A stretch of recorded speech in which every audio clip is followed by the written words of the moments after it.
What's up, guys? It's Andrew. So I want to address this video.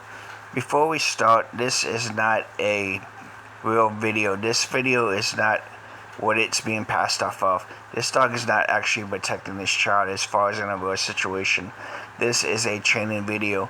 You can tell by this still frame, the paws right there, that the guy is wearing a hidden sleeve on his left side. You can see the bulge on it. It's from the wrist up. It even looks like his hand might be prosthetic. And another way that you can tell too that the video is not real, the child is not screaming for mom or dad or for anybody to come to the rescue.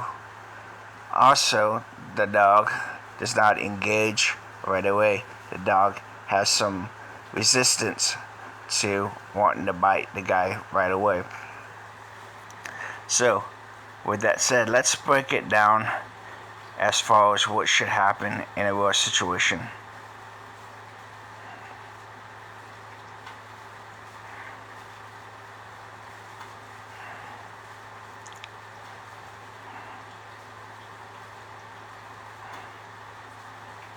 Okay, right there.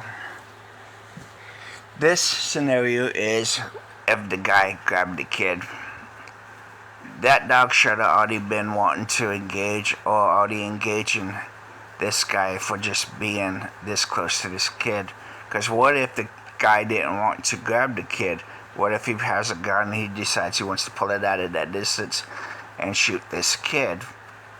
By all means, he has the capability of doing so, because that dog is just laying there dumb by the situation. It has no intact of what's going on. It is a routine and it understands the routine.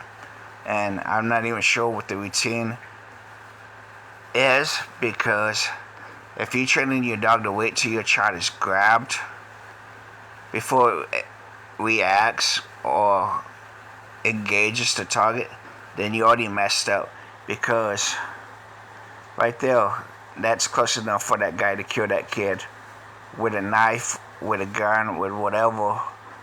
The fact that he grabs the child, he right there, if he had a knife, he could stab that knife into that child's throat, into that child's heart. He can put a bullet through this kid's skull. There's no reason that dog should still be laying down. And now the dog finally gets up. But notice how the guy's already turned the child away from the dog and turned the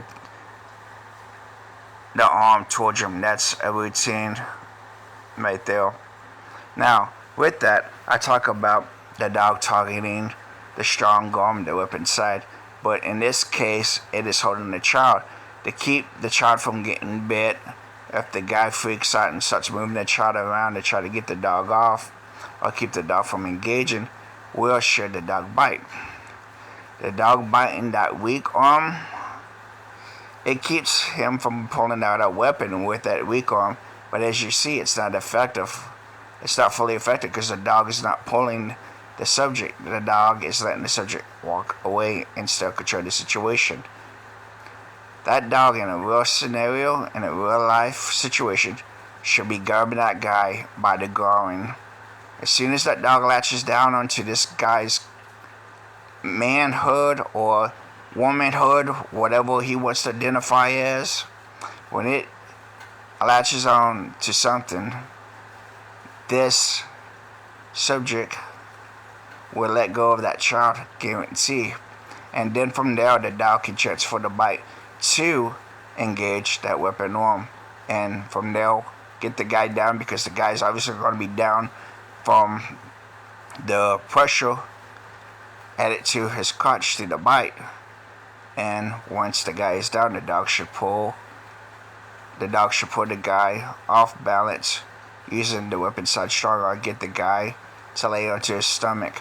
Now, with that said, you'd be like, why would you want him to do that when no one there, with no one to remove the subject? Well, the video camera is there. Hopefully someone can see the video camera. Hopefully the kid in real life will be screaming for mom and dad, and someone would hear it.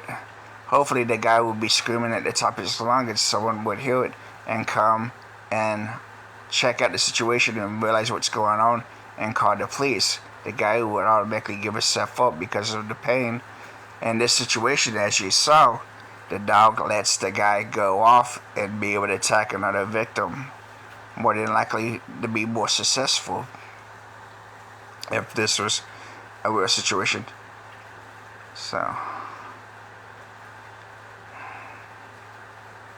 I like how they did train, or they are teaching the dog to engage without the command, but at the same time, like I said earlier, they doing it wrong, because that dog should have picked up on that guy when he came around the corner up top, or the top of the screen where he's exiting out.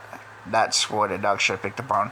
The dog shouldn't wait till this to happen, because like I said, the guy had all the time in the world to put a knife into this child.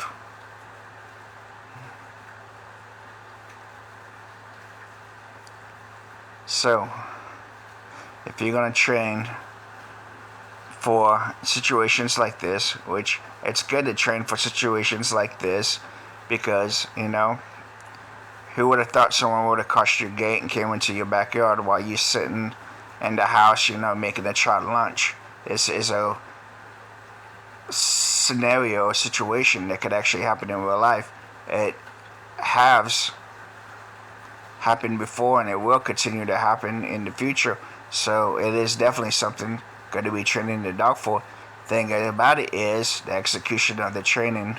The execution of the training is flawed. As you can see, it has no sense of realness to it. The realism to it is not there, because the people have no sense of what real protection is, or how to install it into the dog to get the dog to be a real protector. Because as you can see, that right there should not be happening. If that would have been me as the subject, I would have had that kid already butchered, slaughtered into pieces, and be working on that dog and make my way into the house to kill the rest of the family. And that's just not the truth. If I was a suspect, I mean, what other reason would he be there besides to kidnap the kid? And why would he want to kidnap the kid if he doesn't have the real intent to do something sick? Anyway, watch it, put your thoughts together, see what you would have done differently, and if you have questions, comments, or concerns, drop them below.